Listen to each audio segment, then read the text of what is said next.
नमस्कार, मैं डॉक्टर विवेक शर्मा, सहआचार्य वनस्पति शास्त्र विभाग, राजकीय मीरा कन्या महाविद्यालय उदयपुर। छात्रों, आज हम वाष्पोत्सर्जन की प्रक्रिया के बारे में बात करेंगे। अभी तक हम वाष्पोत्सर्जन की डेफिनेशन यानी परिभाषा, उसके प्रकार यानी कितने प्रकार के होते हैं, के बाद आज हम वाष्पोत्सर्जन की प्रक्रिया यानी मैकेनिज्म के बारे में बात करेंगे। और मैकेनिज्म के बारे में बात करने से पूर्व मैं आपको इस मैकेनिज्म को समझाने के लिए पर्णमध्योतक पर्णमध्योतक के चित्र को समझाने का प्रयास करता हूँ। इस चित्र में जैसा कि आप देख रहे हैं, ये लीफ का टीएस है। इसमें ऊपर की तरफ एपिडर्मिस, जिसके ऊपर क्यूटिकल की उपस्थिति, नीचे की तरफ भी एपिडर्मिस जिसमें क्यूटिकल की उपस्थिति, और जैसा कि मैंने बताया था पूर्व में कि इन एपिडर्मिस के ऊपर छोटे छोटे छिद्र उपस्थित होते हैं जिनको हम स्टोमेटा कहते हैं या रंध्र कहते हैं, और इनके द्वारा ही गैसेस का आदान प्रदान होता है। इसमें रंध्र, अधिकांश पौधों में रंध्रों की संख्या ऊपरी सतह के अपेक्षा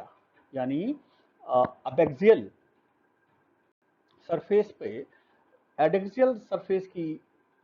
अपेक्षा अधिक रंध्र पाए जाते हैं, यानी निचली सतह पे अधिक रंध्र पाए जाते हैं। और इसमें आप देख रहे हैं कि दोनों एपिडर्मिस के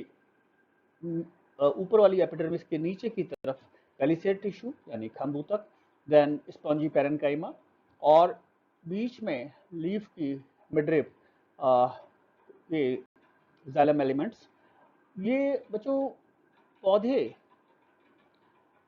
जल का अवशोषण भूमि से करते हैं और मूल रोम के द्वारा जल अवशोषण करने के पश्चात ये जल मूल से होता हुआ, तने से होता हुआ पर्ण तक पहुंचता है, और पर्ण से की जाइलम एलिमेंट से होता हुआ ये पर्ण मध्योतक के विभिन्न ऊतकों को टर्जिट करता हुआ एक कोशिका से दूसरी कोशिका में पहुंचता है। अब हमें इस मैकेनिज्म को समझने के लिए हमें ये देखना होगा कि ये पूरी जो प्रक्रिया है, ट्रांसपिरेशन है, ये दो चरणों में पूर्ण होती है। पहला चरण है evaporation of water from turgid cell into the intercellular space, यानी जो स्फीत कोशिकाएं हैं, जल से स्फीत कोशिकाएं हैं, उनसे जल का वाष्पीकरण, और वाष्पीकरण होकर के जल का अंतरकोशिकीय अवकाश में एकत्रित होना, क्योंकि बाहर की तरफ वातावरण काफी गर्म है और कोशिकाएं पूर्ण रूप से जल से संतृप्त हैं, तो इनकी भित्तियों से जल वाष्पीकृत होकर के अंतरकोशिकीय अवकाश में इकट्ठा हो जाता है। इसी प्रक्रिया के दूसरे चरण में the diffusion of water from the intercellular space into the outer environment। अब क्योंकि पर्ण मध्योतक के अंदर वाटर वेपर प्रेशर अधिक है, या हम कहें डीपीडी कम है, या हम ये कह सकते हैं कि पर्ण के बाहर की तरफ जल वाष्प न्यूनता अधिक है, तो क्योंकि पर्ण के अंदर की तरफ जल वाष्प की अधिकता है, कंसंट्रेशन यानी सांद्रता अधिक है, तो जल वाष्प अंदर से पर्ण मध्योतक के कोशिकाओं से इन छिद्रों के द्वारा बाहर के वातावरण में विस्तृत होना प्रारंभ हो जाएगा, और ये प्रक्रिया तब तक चलती रहेगी जब तक कि इक्विलिब्रियम नहीं पहुंच जाए। Now mechanism of stomatal movement की अगर हम बात करते हैं, तो जैसा कि मैंने अपने पूर्व के लेक्चर में आपको बताया था कि डाइकॉट्स के अंदर गार्ड सेल यानी रक्षक कोशिकाएं किडनी शेप्ड होती हैं या बीन शेप्ड होती हैं, और ये दो रक्षक कोशिकाएं मिलकर के एक हाफ मैन शेप्ड पोर का निर्माण करती हैं, यानी कॉन्केवो कॉन्वेक्स एक पोर का छिद्र का नाम निर्माण करती है, जिसको हम स्टोमेटा सिंगुलर स्टोमेटी भी कहते हैं। और ये जो गार्ड सेल हैं, इनके बाहर की जो कोशिका है वो पतली होती है और लचीली होती है, यानी थिन होती है और इलास्टिक होती है अंदर की भित्ति के मुकाबले में। अंदर की भित्ति जो है, दोनों गार्ड सेल की अंदर की भित्ति सेकेंडरी वॉल ऑफ सेलुलोज के डिपोजिशन की वजह से थोड़ी सी मोटी हो जाती है और इनइलास्टिक हो जाती है, यानी थोड़ी मोटी हो जाती है और लचीलेपन में कम होती है। अब ये स्टोमेटा का खुलना और बंद होना, ये गार्ड सेल के ऑस्मोटिक कंसंट्रेशन पर निर्भर करता है। यानी जब गार्ड सेल का ऑस्मोटिक कंसंट्रेशन यानी प्रसरण सांद्रता अधिक होगी, यानी डीपीटी अधिक होगा, तो बाहर से ऐसे कहने का मेरा मतलब या तात्पर्य ये है कि जो पास की पर्णमध्योतक की कोशिकाएं और एपिडर्मल सेल से, वहां से जल गार्ड सेल में आना शुरू हो जाएगा एंडोस्मोसिस के द्वारा, अंतःप्रसरण के द्वारा, और ये जल के अंदर आने से स्फीति दाब उत्पन्न होगा और ये गार्ड सेल टर्जिड हो जाएंगे। अब ये गार्ड सेल जब टर्जिड हो जाएंगे, पूर्ण स्फीत हो जाएंगे, तो ये जल गार्ड सेल की भित्ति को पर एक दबाव उत्पन्न करेगा, और जो बाहर की भित्ति, जैसा कि मैंने बताया कि इलास्टिक होती है, लचीली होती है, पतली होती है, तो ये बाहर की तरफ खींचेगी, और उसके साथ साथ ही अंदर की भित्ति जो कि मोटी है वो भी बाहर की तरफ खींचेगी और एक हॉफमैन शेप्ड पोर का निर्माण हो जाएगा, और ये guard cell stomata guard cell के खिंचाव की वजह से स्टोमेटा खुल जाएंगे, ओपन हो जाएंगे। नाउ इसके विपरीत उसमें जब गार्ड सेल के अंदर ऑस्मोटिक कंसंट्रेशन यानी प्रसरण सांद्रता कम हो जाएगी, तो यानी डीपीडी जो है कम हो जाएगा, तो जल अंदर से गार्ड सेल के अंदर से बाहर की, यानी बाहर की जो कोशिकाएं हैं, एपिडर्मल सेल्स और मेसोफिल सेल्स हैं, यानी जो नेबरिंग सेल्स हैं, वहां जाना शुरू हो जाएगा प्रसरण प्रक्रिया के द्वारा, और इस प्रकार से ये गार्ड सेल फ्लैसिड हो जाएंगे एक्सो ऑस्मोसिस की वजह से, और उनके फ्लैसिड होते ही, यानी शतल होते ही, ये जो अंदर की भित्ति है वो भी पास पास आ जाएगी और स्टोमेटा बंद हो जाएंगे, क्लोज हो जाएंगे। नाउ इसको स्टोमेटा मूवमेंट को समझाने के लिए अलग अलग वैज्ञानिकों ने अलग अलग थ्योरीज दी। पहली जो थ्योरी है, theory of photosynthesis in guard cell, यानी रक्षक कोशिकाओं में प्रकाश संश्लेषण की थ्योरी। ये वॉन बोहल ने 1856 में दी। उन्होंने ये महसूस किया, ये ऑब्जर्व किया कि स्टोमेटा जो हैं वो लाइट में, यानी दिन में लाइट की प्रेजेंस में खुलते हैं और रात्रि में ये बंद हो जाते हैं। उन्होंने इस ऑब्जर्वेशन को ध्यान में रखते हुए ये थ्योरी दी कि दिन के समय पे जो स्टोमेटा के अंदर क्लोरोप्लास्ट, जो गार्ड सेल में जो क्लोरोप्लास्ट है, वो फोटोसिंथेसिस करता है, प्रकाश संश्लेषण करता है, और प्रकाश संश्लेषण के फलस्वरूप ऑस्मोटिकली एक्टिव सब्सटेंस यानी कार्बोहाइड्रेट का निर्माण करता है प्रकाश की उपस्थिति में, और जिससे कि गार्ड सेल का, रक्षक कोशिकाओं का ऑस्मोटिक कंसंट्रेशन बढ़ जाता है, ऑस्मोटिक प्रेशर बढ़ जाता है, और उसमें एंडोस्मोसिस होती है। गार्ड सेल्स के अंदर पानी बाहर की कोशिकाओं से अंदर की तरफ आना शुरू हो जाता है और गार्ड सेल टर्जिड हो जाते हैं और स्टोमेटा ओपन हो जाते हैं। यानी मैंने रेखिक इसमें भी समझाने का प्रयास किया है कि लाइट की प्रेजेंस में, प्रकाश की प्रेजेंस में, फोटोसिंथेसिस बाय गार्ड सेल के द्वारा प्रकाश संश्लेषण, फिर synthesis of sugar, then increase in osmotic concentration thus osmotic pressure of cell, यानी जो गार्ड सेल है उसके ऑस्मोटिक कंसंट्रेशन बढ़ता है और प्रसरण सांद्रता बढ़ती है और प्रसरण दाब बढ़ता है, और जिसकी वजह से एंडोस्मोसिस होती है गार्ड सेल के अंदर, यानी बाहर की जो नेबरिंग सेल हैं, पड़ोसी जो कोशिकाएं हैं पर्णमध्योतक की, वहां से जल गार्ड सेल में आना शुरू हो जाता है अंतःप्रसरण की प्रक्रिया के द्वारा, और जिसकी वजह से गार्ड सेल में टर्जिडिटी बढ़ जाती है, स्पीड बढ़ जाता है और स्टोमेटा ओपन हो जाते हैं। इस थ्योरी के ऊपर भी ऑब्जेक्शन लग गए, जैसा कि मैंने आपको पूर्व में बताया था कि जो क्लोरोप्लास्ट है गार्ड सेल का, वो पूरी तरह से बना नहीं होता, निर्मित नहीं होता, और इसमें अगर होता भी है या तो अनुपस्थित होता है और होता भी है तो ये पर्याप्त मात्रा में प्रकाश संश्लेषण करने के लायक नहीं होता। फिर पहला जो इसमें है वो the rate of photosynthesis too slow to accumulate sufficient amount of sugar to bring about endosmosis and turgidity, यानी प्रकाश संश्लेषण की जो दर होती है वो और उसके द्वारा जो शुगर का निर्माण होता है, शर्करा का निर्माण होता है, वो बहुत एक धीमी प्रक्रिया है, जबकि जो स्टोमेटा खुलना और बंद होना है एक तेज प्रक्रिया है। तो ये इसको दोनों को आपस में तालमेल नहीं बैठता। और सेकंड मैंने बताया कि जो क्लोरोप्लास्ट का जो गार्ड सेल है, गार्ड सेल का जो क्लोरोप्लास्ट है वो पूर्णतः इनसफिशिएंट होता है फोटोसिंथेसिस के अंदर। तो तीसरा जो है वो है the synthesis of starch, that is carbohydrate, is not dependent on photosynthesis occurring in the guard cell, यानी गार्ड सेल के अंदर जो स्टार्च का निर्माण होता है वो प्रकाश संश्लेषण पे निर्भर नहीं करता। इसके बाद जो नेक्स्ट थ्योरी दी गई वो है क्लासिकल स्टार्च हाइड्रोलाइसिस हाइपोथेसिस और theory of starch sugar interconversion. ये थ्योरी लिलियॉड 1905, लोटीफील्ड 1921 एंड सायरे 1926 के द्वारा दी गई। उन्होंने ऑब्जर्व किया कि दूसरे एपिडर्मल सेल और मेसोफिल सेल की तुलना में, की कंपैरिजन में, जो गार्ड सेल हैं उनका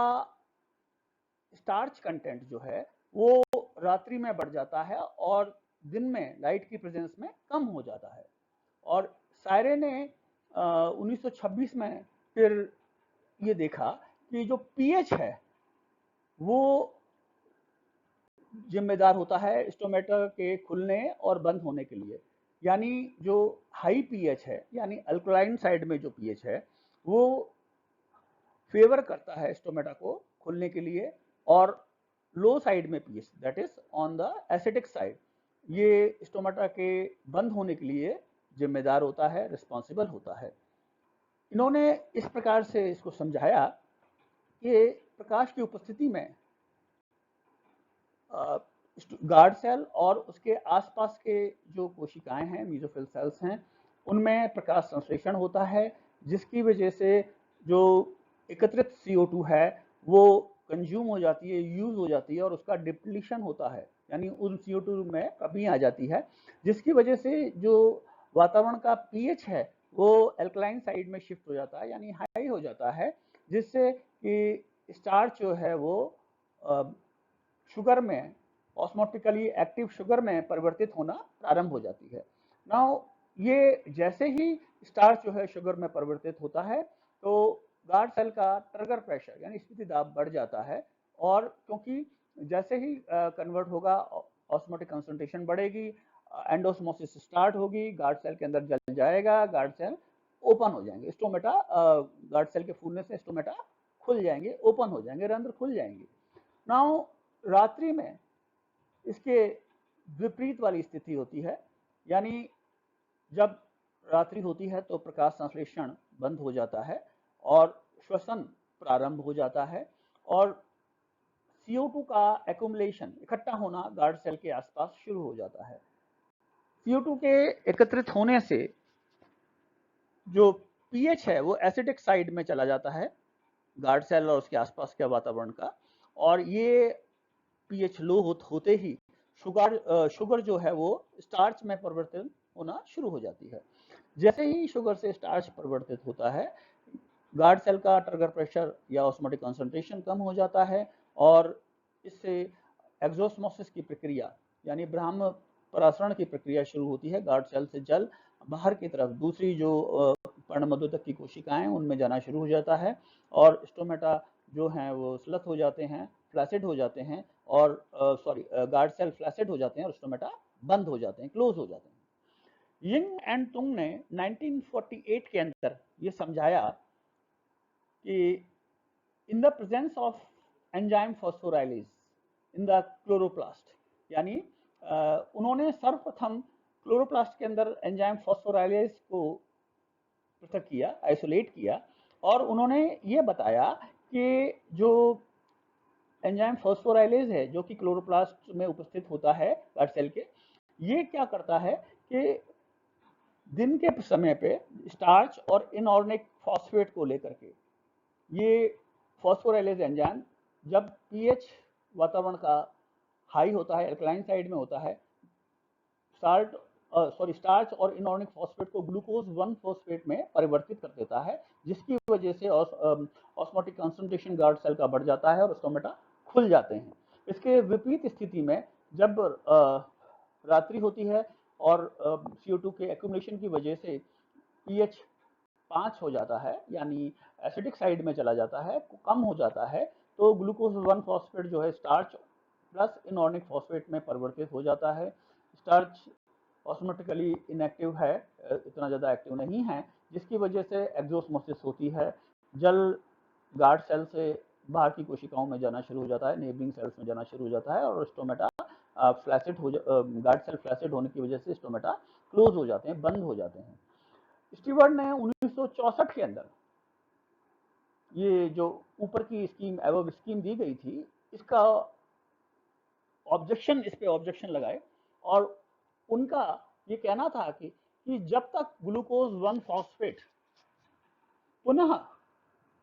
ग्लूकोज और इनऑर्गेनिक फॉस्फेट में विखंडित नहीं हो जाता, तब तक एप्रिशिएबल चेंज ऑस्मोटिक प्रेशर के अंदर गार्ड सेल के नहीं देखा जा सकता। जब तक जो